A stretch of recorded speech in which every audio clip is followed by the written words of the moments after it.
How you doing? Merry Christmas.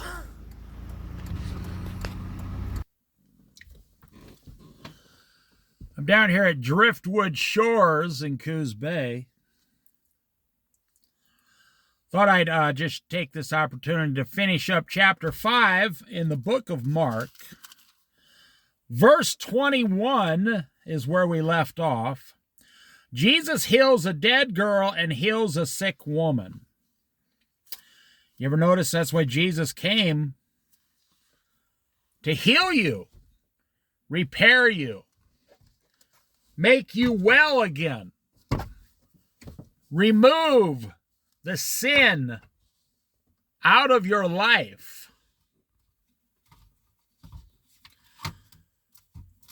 Jesus did not come to make you financially wealthy, and he did not come to teach you how to win friends and influence people. You know, the famous saying, you need to learn to win how to win friends and influence people to be successful in this world. Blah, blah, blah, blah, blah. Well, whatever. That's not the goal of Jesus. That's one of the many stupid goals of men. Do you know how much pressure is on you? Do you realize how much pressure is on you every single day? Because in this country, America, capitalism, you are told that your value, the way people see your level of whatever your value is how much money you have. So, how do they know how much money you have? I've known farmers worth $5 million in land, and they don't even have, $3,000 in the bank because they can't sell the land, because then they'd have to stop farming. I know millionaires in the Midwest who wear coveralls, boots, and a stocking cap their whole life and drive an old pickup. And they have several $1 million in the bank. They just don't care about money. It just accumulates, you see. How did those people get that money? By learning how to influence people and win friends? No. Becoming good public speakers? No. The only time these people ever speak might be at their wife's funeral. Probably not then either. They just make the minister do it. So how did they get all that money? They went to work at age 16, bought their first house at 25, but back then they bought a house for like $15,000 with some property. And then by age 35, they had it paid off. Then they sold it for $40,000. That's how they do it, see? They don't spend any money. I know people who get up in the morning, eggs, bacon, toast, and hash browns, they go to work 10 hours. They stop around 2 o'clock in the afternoon to eat some kind of a bologna sandwich and maybe an apple or a banana, and they go home to meat and potatoes, and they live to be 95 years old. So, so somewhere around 50 years old, they got $500,000 accumulated in the bank, but they don't ever touch it. So 10 years later, by 65 years old, with only 5% interest, that goes to $1 million. And 10 years later, they still don't touch it. At 75, it goes to $2 million. At 85, it goes to $4 million. If they live to be 100, they have $8 million, all at just 5% interest. And you know what they do? The day that God takes them off this earth, they got up and had bacon, hash browns, eggs, and toast and coffee, went to work for like 10 hours. had a sandwich in the afternoon, came home and had a light dinner because they're old now and they don't eat a lot. What did Jesus come for? Jesus is the most consistent man on the planet. The most disciplined man on the planet. The only man who's ever been born with no sin. Jesus is the man who gets up and works. When you're still sleeping, Jesus is praying. He's already gone. He's already going at it. So what do we see here? Jesus gets to work. When Jesus had again crossed over by boat to the other side of the lake, a large crowd gathered around him while he was by the lake. Then one of the synagogue leaders named Jairus came, and when he saw Jesus, he fell at his feet. He pleaded earnestly with him, "My little daughter is dying. Please come and put your hands on her so that she will be healed and live." So Jesus went with him. Remember the soldier told Jesus, "You don't have to come with me. Just say the word and I know she'll be healed." The synagogue leader, a leader in the synagogue, believes that Jesus has to actually come and touch his daughter. How can that be? How can it be that a Jew believes that God has to come and see it and do it, but a Gentile Roman soldier says, "You don't have to come to my house, just say the word and it'll be done"? A Gentile believes if Jesus just says it or even just thinks it, it'll just be done. It's supposed to be the other way around. The Jews are supposed to be running towards Jesus for salvation. But that's not actually what's happening.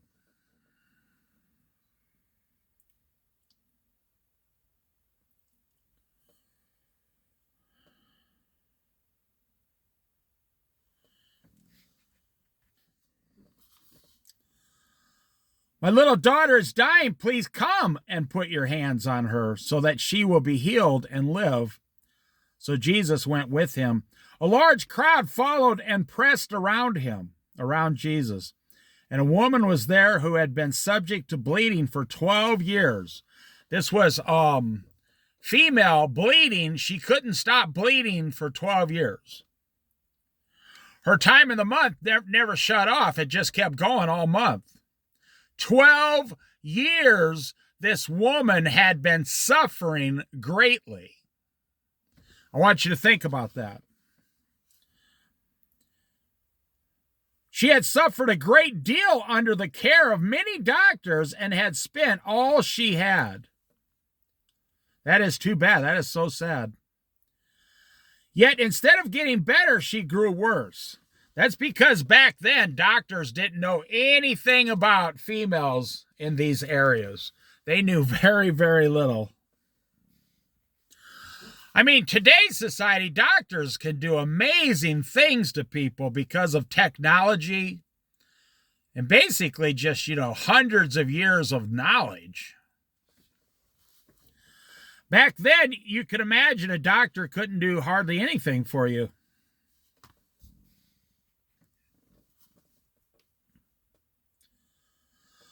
When she heard about Jesus, well, let me back up. Yet, instead of getting better, she grew worse. You think you're suffering in society because of your house payment and your big, huge truck payment or your car payment. No, you're suffering at your own hand. You did this to yourself. What this woman's going through, this is actual, real suffering. This is true suffering. Every time she gets a few dollars, she goes to a whole other doctor to see what's going to happen. He takes the money. Of course, he takes the money. And she gets worse. You know, what's worse than going to a mechanic, you give the mechanic $800 and your car is worse than when you took it in. And the mechanic's like, I don't know. We didn't do anything. We just fixed what you wanted us to. That's what this woman's going through. Every single time she goes to a doctor, they take all her money and do absolutely nothing for her.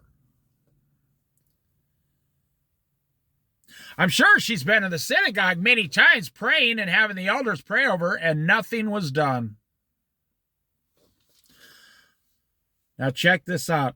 When she heard about Jesus, just like you and me, the very first place you to take your problems in this world is to Jesus Christ.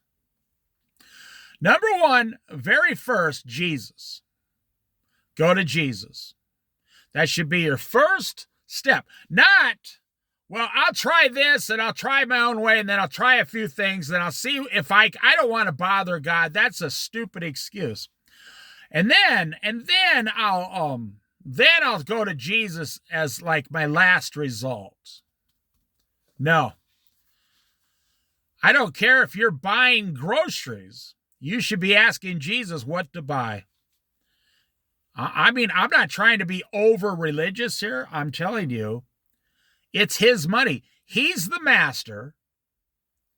You're the servant of the master. So, you, the servant, are you not buying groceries for the master's household? So what makes you think you have the right to buy anything you want?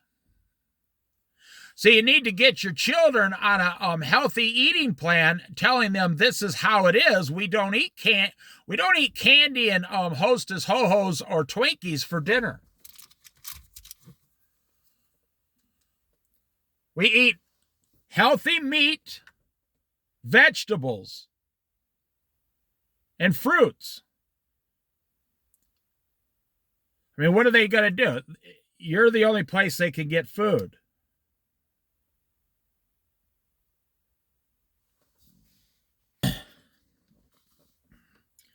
When she heard about Jesus, she came up behind him in the crowd and touched his cloak. Because she thought, which means she believed. This is what she truly believed. The Roman soldier believed if Jesus just said the words, you'd be healed. The Jewish leader of the synagogue believed Jesus had to go to his house. This woman believed, I don't even need to talk to Jesus. If I just touch the edge of his cloak, I'll be healed and then I can just leave without bothering him at all. That is some of the greatest faith you'll ever hear about in this world.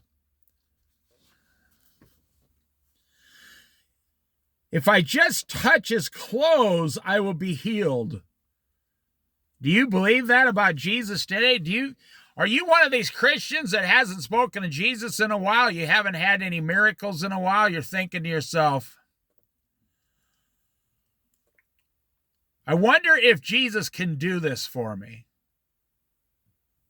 Remember, the man asked Jesus if he was willing, and Jesus became indignant, became angry. Said, of course I'm willing.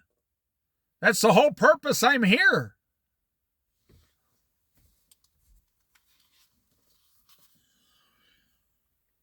If I just touch his clothes. See, this is a woman who knew Jesus had all the power from God. If I just touch his clothes, I will be healed. Immediately, her bleeding stopped, and she felt in her body that she was freed from her suffering. Wow. Something went out of Jesus and straight into her. Talk about a complete life transformation.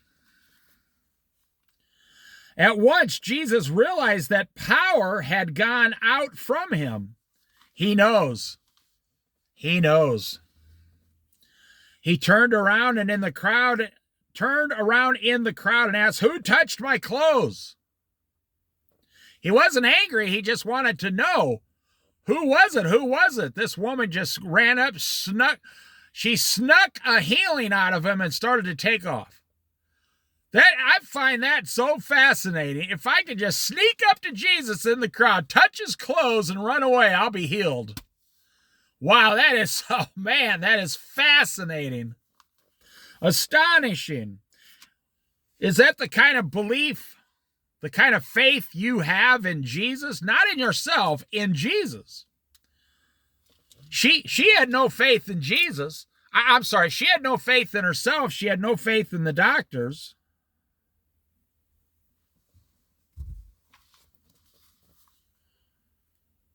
But she had 100% total faith in Jesus. Who touched my clothes? So the disciples said, you see the people crowding against you, his disciples answered. That's funny. They're like, what are you talking about, Master? There's hundreds of people like touching you. What do you mean, who touched you? Everybody's touching you, grabbing you. When Jesus went through like this, it was like, the Beatlemania in the 1960s. Just thousands and thousands of people would be pressing against Jesus. And he says, who touched me? It does sound kind of like a strange question. The disciples were like, who touched you? Everybody, we're being mauled. We need to get out of here. They're ripping us apart. The crowds. But Jesus kept looking around to see who had done it. Then the woman, knowing what had happened to her, came and fell at his feet, trembling with fear. Told him the whole truth. He said to her, daughter. Oh, I like that. So she was a believer. She had faith. So otherwise he couldn't call her daughter like he called us sons earlier. He calls her daughter, which means she has to be a believer now. Automatically, he could not call her daughter. He would have called her woman. Daughter, your faith has healed you. Go in peace and be freed from your suffering. Now, wait a minute. Whoa. Let's back up here. Now, I know this is a question most people ask or don't ask because you just don't want to get involved. What do you mean her faith has healed her? I thought Jesus healed her. Oh, now I got you thinking, don't I? Now, wait a minute. Her faith has healed her. How can she be healed herself? Well, you notice there's a theme, and you never understand this until you read the Bible 3, 4, 5 times cover to cover. Everything 5 times, 3 times at minimum. You start to see these themes woven in the fabric of the Bible, the truth. And one of the truths in the Bible is everywhere Jesus went where they had little faith, low faith, he could do low healing, almost no healing. And everyone who came to him with great faith was instantly healed. So we come to 2023 and someone is sick or something. And they're asking Jesus, I believe, a person of faith, will you heal me? And they don't get healed and they die. What is the mystery there? Why were they not healed? Well, you'd have to be God to understand completely. Now, like the minister would say, they were healed. As soon as they got to heaven, 5 seconds later, they were immediately healed. And you say, well, yeah, I guess, that's not what we ask God to do, though. We asked God to heal them here and leave them here so they could, get up the next day and do some vacuuming, some laundry, do the dishes, and cook our dinner. We didn't want our mother to die. We wanted her to cook us some more meatloaf. So your mother passes away, and she's in heaven with Jesus and all the saints and everybody up there, all the angels, waiting for the rapture. Do you think your mother wants to stay with Jesus? Or do you think your mother wants to come back to this fallen world and start doing some more laundry and dishes and cleaning the bathrooms and the toilets? Now that your mother has passed away, for example, and she's with Jesus, which one do you think she prefers? The same thing with children who suffer for like 12 years and, they got 12 different diseases. They've been in and out of, like St. Jude's Hospital, 12 years, and then they die. The one thing I hear every single family say is, why did the Lord take my child away from me? And then a wise preacher comes along and says, gently, very gently, do you think your child wants to stay in heaven or come back in his whole body and suffer some more?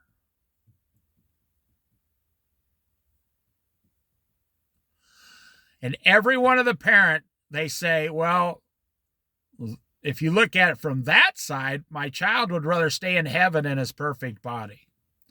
Suffering no more. That's right. Suffering no more. No more suffering for that child. But we on earth are somewhat selfish, and if you're a parent who's gone through that, I'm not trying to get you all wound up or irritated, but we are selfish. We are very selfish. We want our child, but the child belongs to Jesus. The child is with Jesus. The child is being comforted. Well, yeah, if you look at it from that side of the coin, sure. You have to look at everything like Jesus looks at everything, and leave your manhood and your womanhood out of it. Stop looking at the Bible with your feelings, your touchy lives. Look at what the Bible says with the truth. Truth. Find out the truth, look at the truth, stick to the truth. Keep your feelings out of it. And that is when you will begin to finally start understanding God. And aren't you glad that God the Father, He rules the heavens and the earth by truth, not by His feelings? What if you ask God for something and He says, oh, I'm on vacation for 2 weeks? You'd be like, what?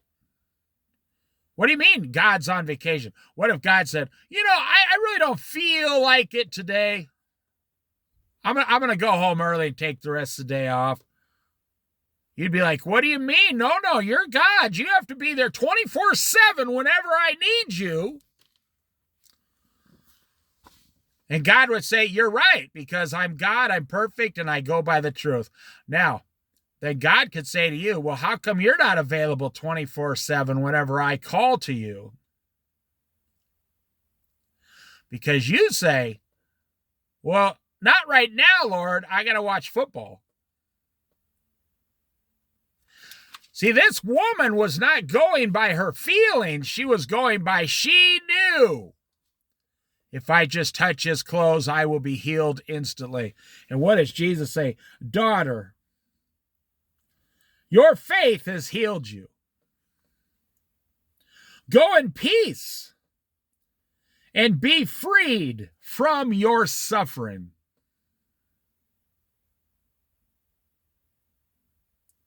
"15 words. So beautiful. Daughter, your faith has healed you. Go in peace and be freed from your suffering. And all the people around there were stopped because he stopped. This woman's at his feet, probably weeping with joy. Jesus is looking at her. Maybe he's touching top of her head. Maybe he's not. He's just standing there talking to her. And everybody around's go, what's he talking about? Why is he saying go be? What's he talking about? I didn't see him do anything for this woman. I didn't see, Doubting Thomas, who was with Jesus for over 3 years, said, I'm not going to believe that Jesus rose from the dead until I see the holes in his hands myself. Jesus shows up in the room with them. Oh, wow. Poof, he's right in the room. He says, he holds out his hands and shows Thomas. He says, here, put your finger in the hole so that you will believe, Thomas. I've been with you this long. You don't believe? I bet Thomas felt a little stupid right there. Jesus said something very important again. You have seen with your own eyes and you believe. Blessed are those who have not seen and still believe in me. Like this woman, she never met Jesus. She just knew if I just touch his cloak, just touch his clothes. While Jesus was still speaking, some people came from the house of Jairus, the synagogue leader. Your daughter is dead, they said. Why bother the teacher anymore? Remember the story started out with the guy, one of the synagogue leaders? He said, can you come and heal my daughter? She's sick. So now the devil, in my opinion, the devil sends these people down to say, hey, your daughter died, man, and there's nothing this Jesus can do for you. So just tell him to go home. It's fine. Now this story gets very interesting. Overhearing what they said, Jesus told him, don't be afraid, just believe. Don't be afraid, just believe.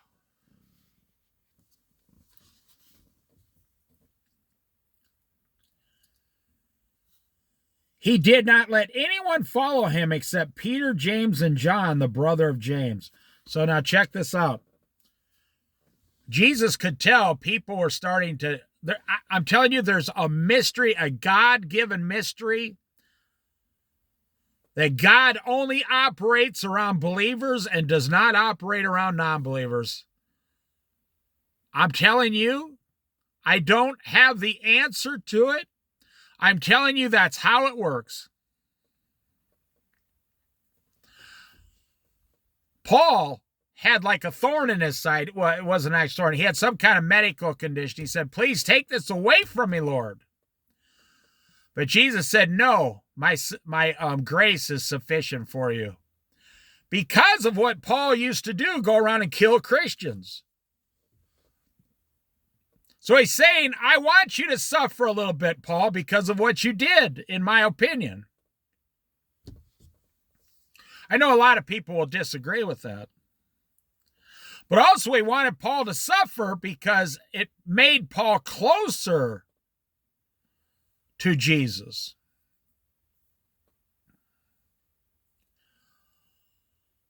The synagogue leader, they came and told him, all faith is gone. There's no hope.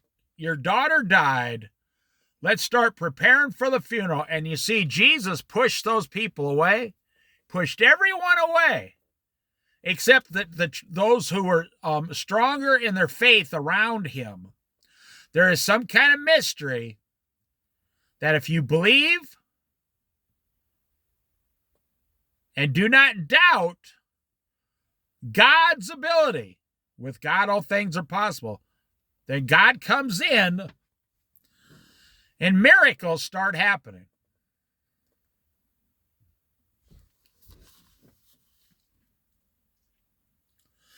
But those who are doubters, God doesn't do anything around them. It's in every single story in the Bible.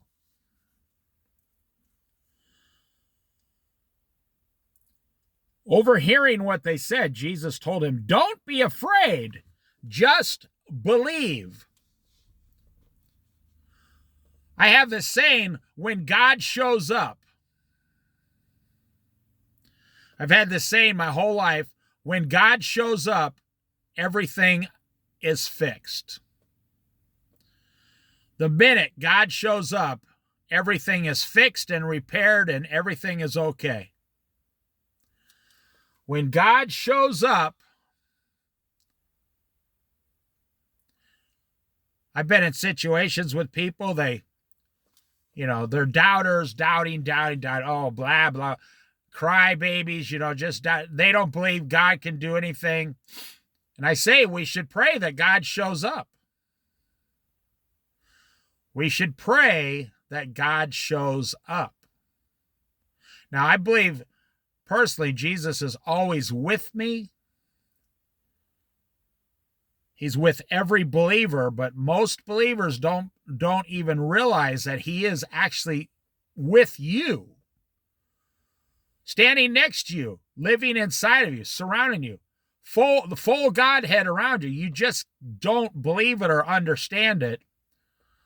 So this man who had the daughter, he didn't understand when Jesus said, "Don't be afraid, don't listen to them, just believe." He must have been thinking, is either those people are wrong about my daughter or Jesus is going to raise my daughter from the dead. Jesus, did not let anyone follow him except Peter, James, and John, the brother of James. When they came to the home of the synagogue leader, Jesus saw a commotion with people crying and wailing loudly. How about half of that is fake? You ever been to a Jewish funeral? The louder you cry and wail and weep, the more you are supposed to have loved that person. You show how much you love that person by the more you crying and wailing and weeping. So, this little girl passed away. All these neighbors and friends are coming, wailing and weeping, crying. Oh. About 50% of it is fake. Look what the Bible calls it. Jesus saw a commotion. He calls all that wailing and weeping and crying a commotion. Yeah. Because he knows. It's like you got a 4-year-old child and they learn how to cry, pretend cry. Because somewhere you, the parent, taught them if they cry, they get what they are asking for. So they go through it. Every kid does. Every kid goes through a stage of fake crying. And you can always tell because as soon as you give them what they're asking for, like a cookie or a piece of candy, man, they stop like a semi-truck on a dime. They stop crying like, oh, thank you. It's fake crying from your little kid. He went in and said to them, with people crying and wailing loudly, he went in and said to them, "Why all this commotion and wailing?" He's calling them out on it. Why are you all sitting in here wailing and screaming and...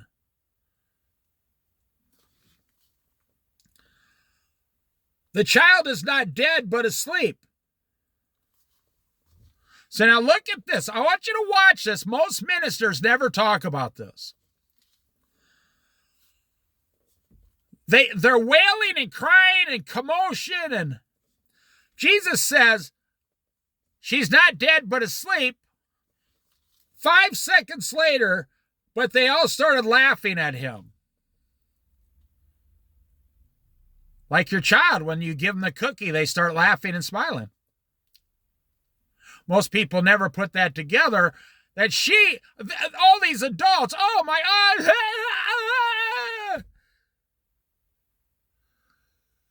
Jesus says she's not dead but asleep, and they go from that to ha ha ha ha. They start laughing immediately. You idiot!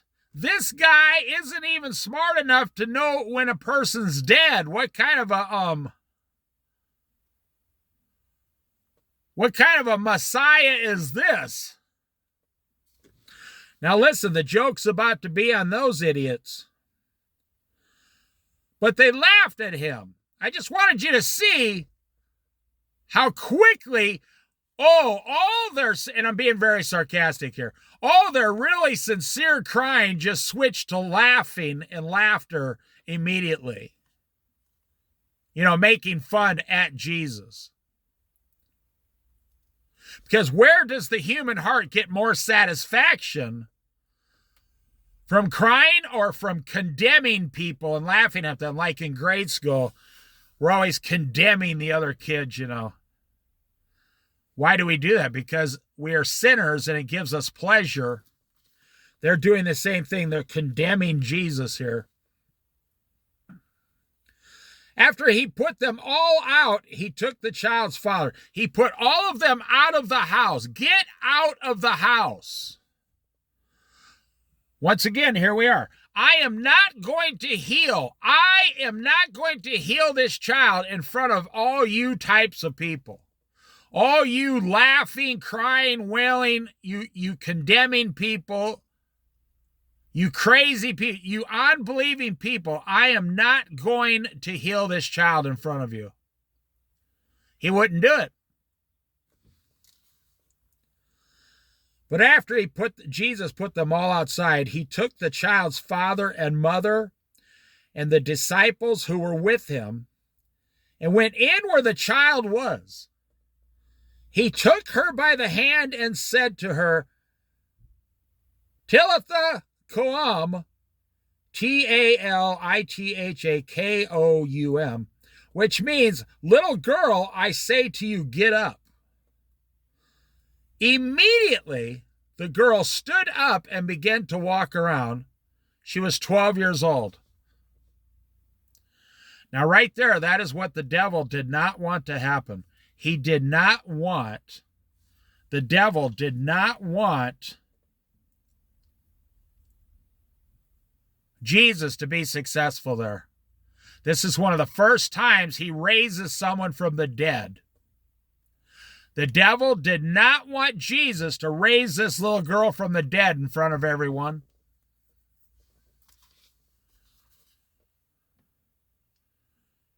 At this, they were completely astonished. Please don't be astonished when God does a miracle around you. Because you go from having faith to being astonished. The word astonished kind of means, wow, I didn't really believe it could happen. Astonished means you're surprised that it actually happened, which means you have a lack of faith afterwards. Instead of being astonished, you should be joyful, saying, I knew you would do this, Lord. Thank you. Glory be to God. You should be filled with the glory of God, not astonishment. Lord, I'm asking you for something in my personal life. I have extremely, extremely strong faith. So God gives you what you ask for, and then you go, wow, I'm so astonished. I never really thought that would work.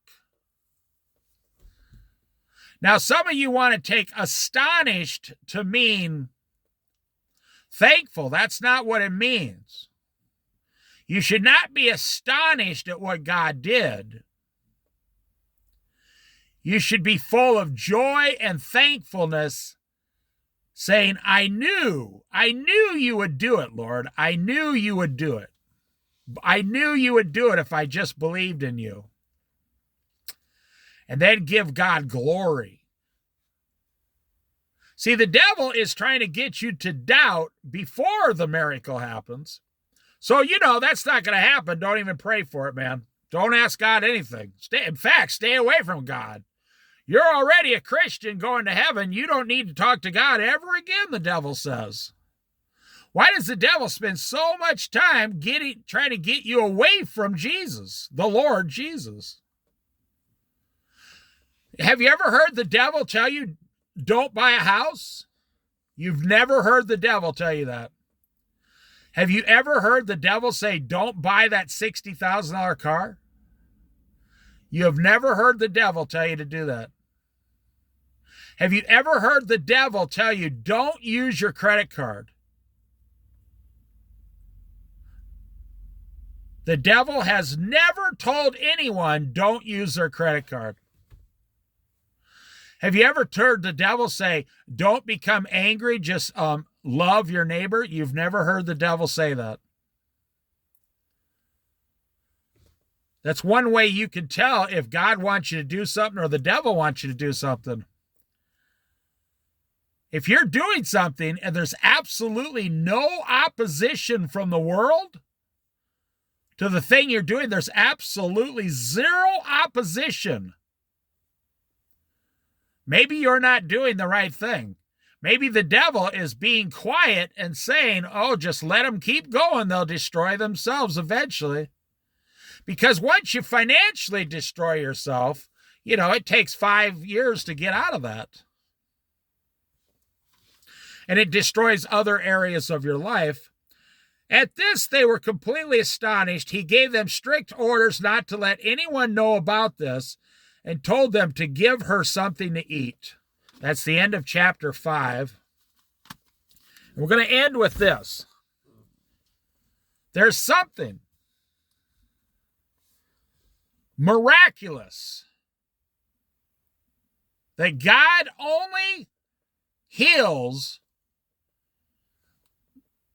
around believers.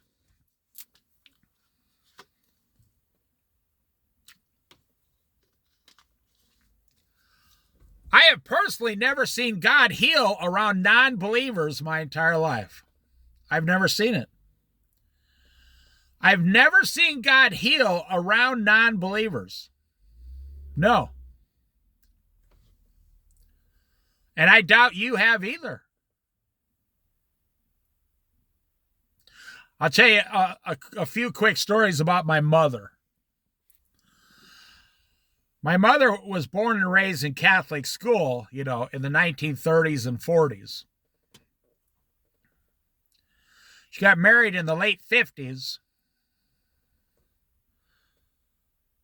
like 1958.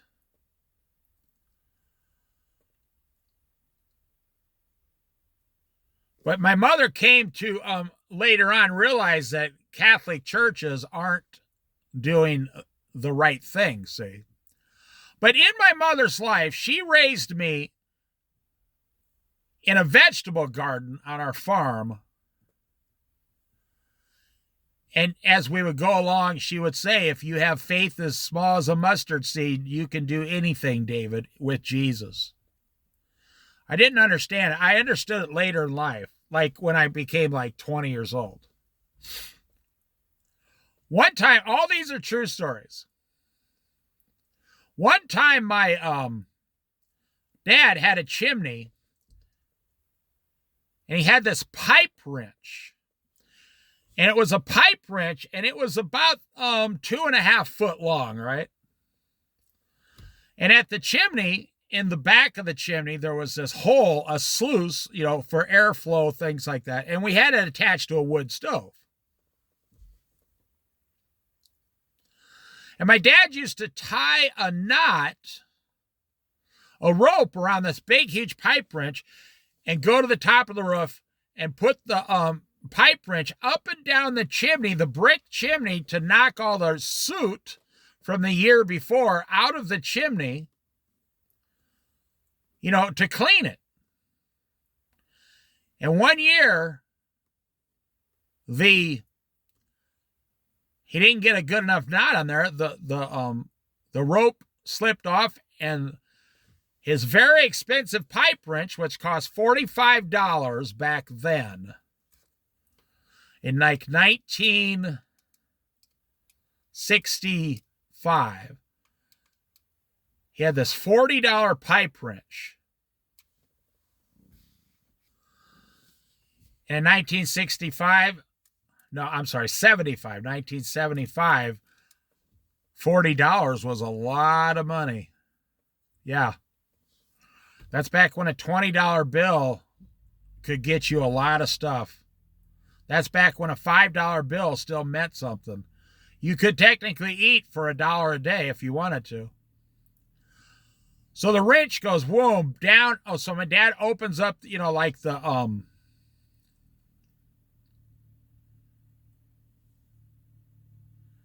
like the 6-inch sluice to reach in and get the 2.5 foot long pipe wrench out. Wouldn't come out. My dad spent 3 hours down there trying to get that pipe wrench out of the back of that hole.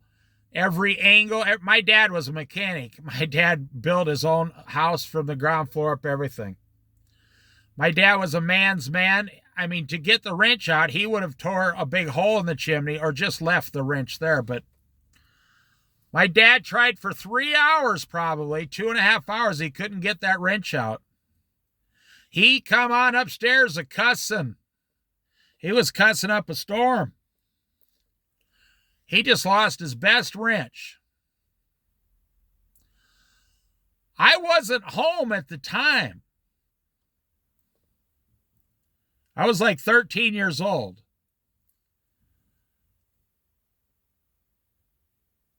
So the story goes, my dad went outside to the garage for the rest of the day, cussing and screaming.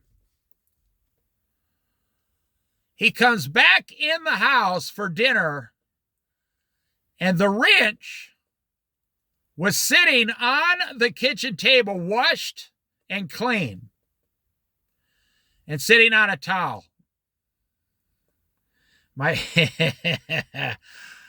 Wow. I'm just like tingling right now, believe it or not. My dad says to my mom, "How did you get that wrench out of there?" My mom said, "Jesus." Now, this is something she was known to do or say. She wouldn't take the credit. She would literally say it was Jesus. If it was Jesus, she would say it was Jesus. He said, "Stop giving me so much blah, blah, blah."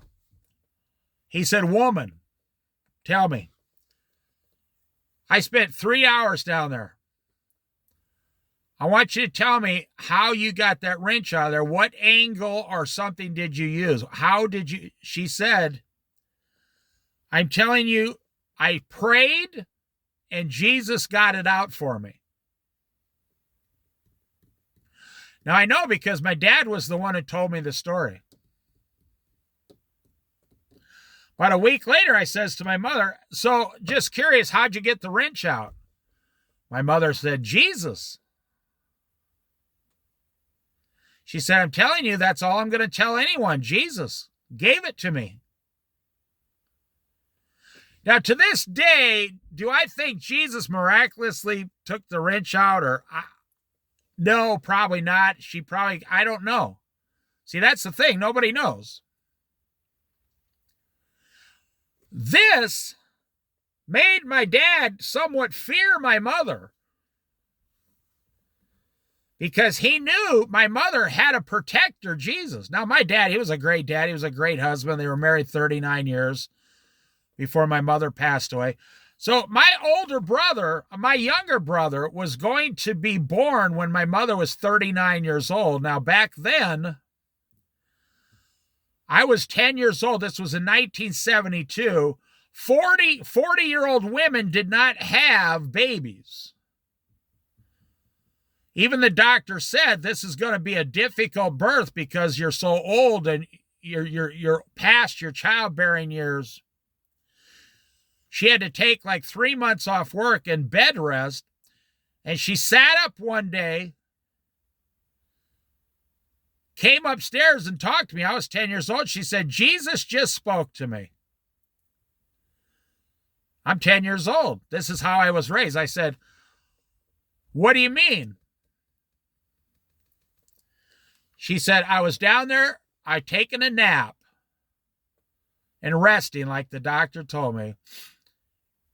And I saw a vision. A hand came in front of my face. And it was the hand of Jesus. And he said, don't worry. Everything will be fine. You are to call the child Joseph. Call him Joseph. And my little brother came out as healthy as a horse. And his name was Joseph. That's another story. One time something happened to me. I'm not going to go into detail about myself about this, but it was a huge thing. I called my mother after it happened, and she said, was Jesus there? So we talked, and I said, how did you know that? She said, I've been dreaming and getting visions for 3 weeks that Jesus was going to do something for you.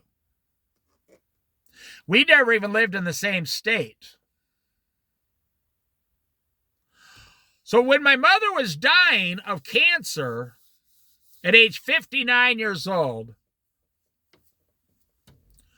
I asked her, do you want me to come home and pray and see if Jesus will heal you? She said, no, I'm going to heaven now. I said, okay. She said, you don't have to worry. Jesus is here with me. Now, she was strictly bedridden, laying down flat on her back in bed, but she was taking no medication. And I said, what do you mean Jesus is there? Now, I didn't doubt. I mean, I had some experiences, so I says, are you just saying he's there comforting you, or are you saying he's there with you? She said, he's standing in the corner. He's here physically with me. And I said, oh, okay, I was just curious which way it was going. I said, is he saying anything to you? She said, no, he just stands there and gives me comfort. And she said, nobody else can see him except me. And soon I will go to be with him. And about 30 days later, she passed away and went to heaven. Yeah. So there's something about that God wants to be with you. God wants to heal you. God wants to give you all these wonderful things in your life, my friends. But if you are a non-believer, he will not do it. If you have lack of faith, he will not do it. If you have small faith, he will try to help your faith and do it. If you have any kind of faith at all in Jesus, the Lord wants to do it. One time my mom was working at this clothing store, and she went over to a lady who was shoplifting. She said, ma'am, please just take the stuff out of your purse, put it back on the shelf, and then leave. Oh, the lady went off. I'm not stealing. This lady's accused me of stealing. She went on. The manager came over, My mom calmly said, you need to put that back on the shelf before Jesus comes down here, and you have to start answering to him. That lady immediately got quiet, took the stuff out of her purse and put it on the shelf, walked out of the store. Just at the mention of Jesus' name, The lady became fearful. The shoplifter immediately became fearful. The manager was like, wow, what just happened? How did you do that? My mom says, I didn't do it. Jesus did. He told her to put it back on the shelf. Thou shalt not steal. I'm telling you, that's how I was raised. That's exactly how I was raised. So I believed since like 5 years old, oh, if I want anything done, I'll just ask Jesus.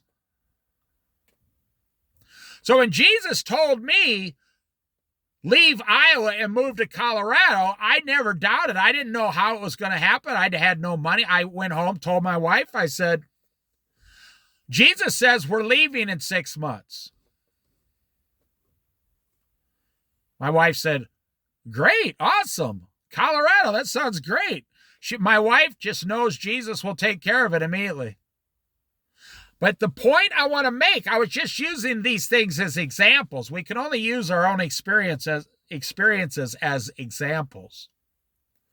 I can't tell you what somebody else went through. I can only tell you what I went through. There's some mystery with God. It's really not a mystery to me, but it's a mystery to most believers. If you only actually knew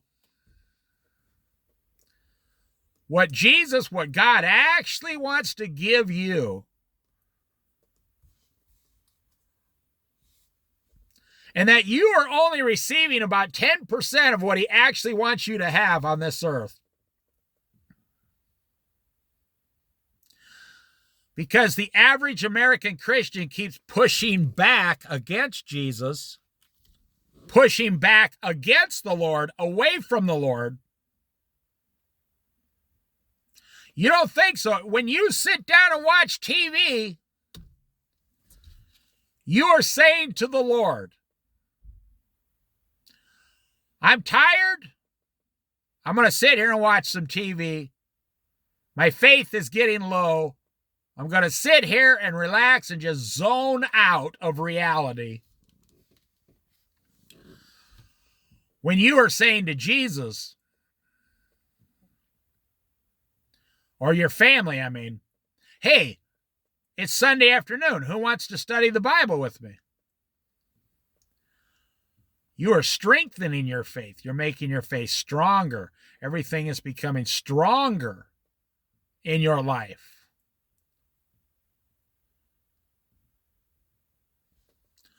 There's some kind of mystery with God.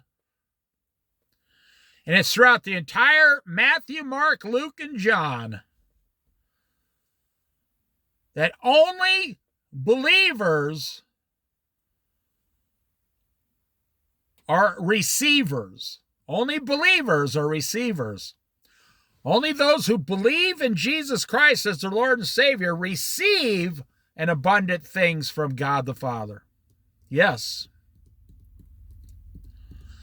Matter of fact, Jesus, the story we just read, Jesus knew this was so true that he made everybody get out of the house except those disciples he took with and the parents. He made everybody else get out. Get out of here. And even the parents weren't too sure about what was about to happen.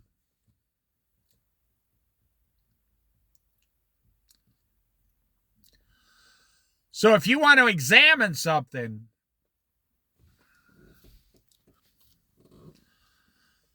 start by examining what is your faith level towards Jesus.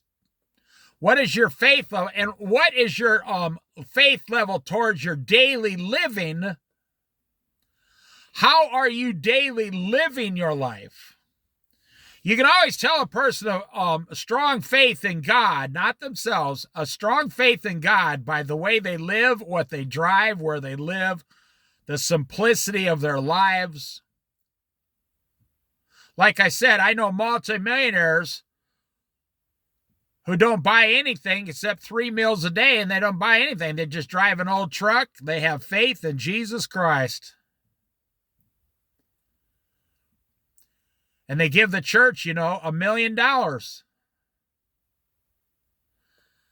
And you can always tell people lacking in their faith by where they live, what they drive, their credit cards, their situation, their financial situation is a disaster. Their kids are completely out of control, mouthing back to their mother.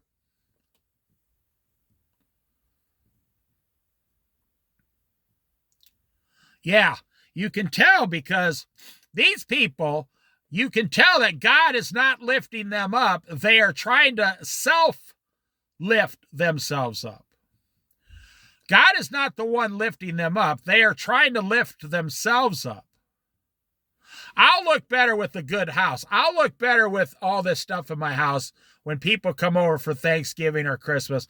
I'll look better if I got a brand new $60,000 truck sitting in my driveway. God doesn't care about any of those things. Not in that way.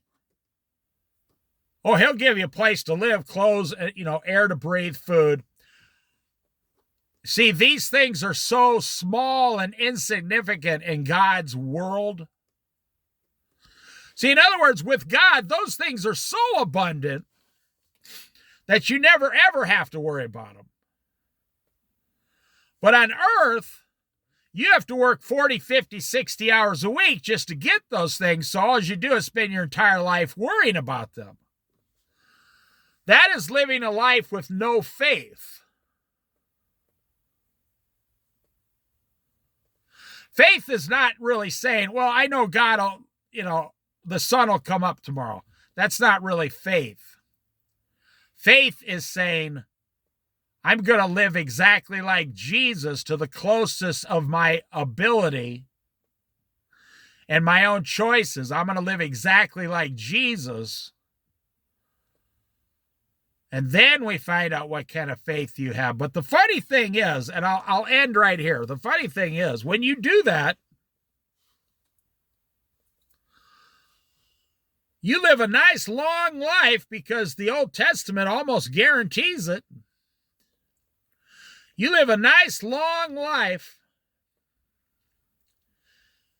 You have millions of dollars in the bank, but you no longer care about money. You no longer care about money because you never cared about money in the first place, so you're not spending it. So instead of spending it, you're saving it. Like I said, I know multimillionaires from the Midwest.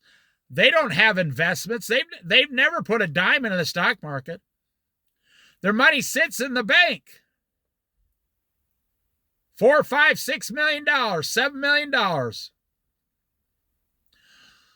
I knew a guy who's worth $12 million back in Iowa. I met his son-in-law. This guy refused to even take Social Security. It was 35 years ago, 40 years ago probably. This guy refused to take Social Security. I said, well, why would he refuse that? He said, because my father-in-law is a multimillionaire. I said, yeah, but he's worked for the money. It's his Social Security. He said, well, he's one of those old-timey, old-fashioned farmers, and his belief system is that only God will provide for him, and he will never allow the government to give him anything. And I said, well, he's just throwing that money away. He could give it to the church. And the son-in-law says to me, yeah, but Dave, look, it must be working for him. He's worth $7 million. I said, yeah, that's true. According to that story, God gave him $7 million and let him live to be over 90 years old. And the man never once touched one dime of Social Security or Medicare or anything. The man hardly ever went to the hospital ever.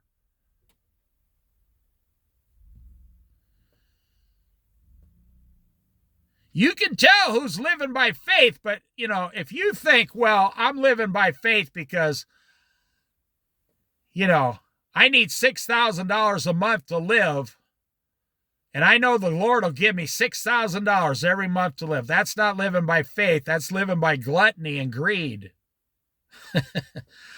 I hate to burst your bubble, but that's kind of the kind of person I am. I just tell the truth. And if you're offended by the truth, there's not much I can really do about it. Because it's not my truth. I didn't make this up. We just read the story word for word, line by line in the entire Bible. I started these Bible studies only 4 months ago, and I have over 150 hours of Bible study on this channel now. And that's what happens when you do it every single day, every day, every day, every day.